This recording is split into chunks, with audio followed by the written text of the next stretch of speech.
مکافات عمل دستک نہیں دیتی اور نہ ہی کسی کے در کھلنے کا انتظار رہتا ہے۔ یہ تو جہاں بھی جاتی ہے اپنے دروازے کھول لیتی ہے۔ جو آج تم کرو گے کل وہی تمہارے ساتھ ہوگا۔ اسی لیے کسی کی زندگی جہنم بنا کر سجدوں میں جنت مانگنا چھوڑ دو۔ یہ ممکن ہی نہیں ہے کہ جو ہم دوسروں کے ساتھ کریں وہ ہمارے ساتھ نہ ہو۔ مکافات عمل کا سلسلہ بہت وسیع ہے۔ یہ نسل در نسل چلتا ہے۔ اس کا ذمہ اللہ تعالیٰ نے خود لیا ہے۔ اس میں کسی کا آپ کے ساتھ کیے گئے ظلم و ستم کا نتیجہ ہوتا ہے اور وقت نہیں لگتا بازی پلٹنے میں۔ بے شک اللہ بہترین انصاف کرنے والا ہے۔ اللہ کا مکافات عمل کا انداز تمہاری سوچ سے بڑا مختلف ہوتا ہے۔ جب کوئی تمہیں تکلیف دے کر چھوڑ جاتا ہے نا تو اللہ ان سے فوراً سزا نہیں دیتا، بلکہ اللہ اس سے نمٹانے سے پہلے تمہیں مضبوط بناتا ہے اور اس دوران اللہ اسے دنیا کے ہر دھوکے سے ملواتا ہے۔ جس انسان نے تمہیں دھوکہ دیا ہوتا ہے اور پھر ایک مقام ایسا آتا ہے جہاں پہنچ کر اس انسان کو احساس ہوتا ہے کہ تمہاری نیت کتنی پاکیزہ تھی، اور پھر یہ جان لینے کے بعد وہ واپس لوٹ آتا ہے۔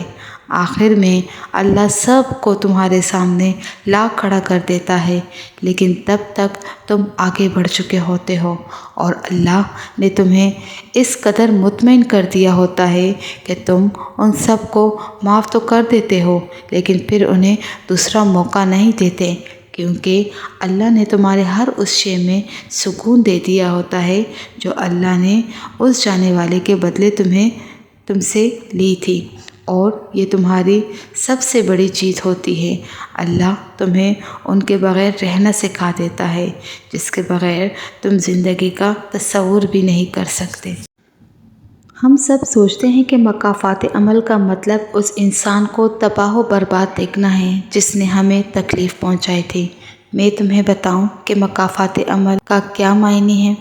مکافات عمل کا مطلب ہر اس چیز میں سکون ڈھونڈ لینا جو اللہ نے تمہیں دی ہے، اور ہر اس شے کے چلے جانے پر دل کو مطمئن کر لینا ہے جو اللہ نے اس جانے والے کے بدلے میں عطا کی ہے۔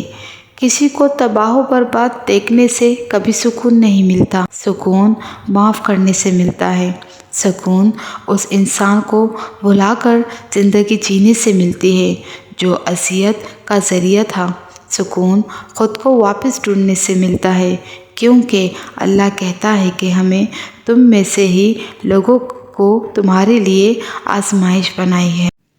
اللہ رب العزت فرماتے ہیں کہ ہم نے تم میں سے ہی لوگوں کو تمہارے لیے آزمائش بنایا ہے۔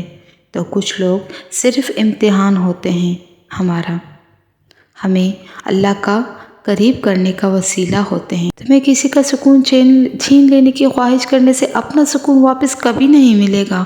تمہیں اپنے آپ میں ہی اپنا سکون ڈھونڈنا پڑے گا۔ تمہیں شکر کرنے سے سکون حاصل ہوگا۔ تمہیں شکر کرنے سے ہی سکون حاصل ہوگا۔ تمہیں اعلیٰ ظرف رکھنے سے سکون حاصل ہوگا۔ یہی خاصیت ہے کہ مکافات عمل کی کہ تم ان کے بغیر رہنا سیکھ جاتے ہو۔ تمہاری زندگی جو ان کے بغیر سوچ بھی تم نہیں سکتے تھے وہ چل پڑتی ہے۔ تمہیں لگتا ہے کہ ہاں تم ان کے بغیر جی سکتے ہو جو تمہیں اس تکلیف اور اذیت میں چھوڑ گئے تھے۔ تم بہادر بنو، معاف کرنے والے بنو، اور یہ تمہیں ان کے لیے نہیں خود کے لیے کرنا ہے۔ تم جب کسی کو معاف کرتے ہو نا تو تم اپنے زخموں کو بھرتے ہو، وہ زخم جو تمہیں ان کے جانے پر ملا تھا، جو تمہارے غلط انتخاب سے تمہیں ملا تھا۔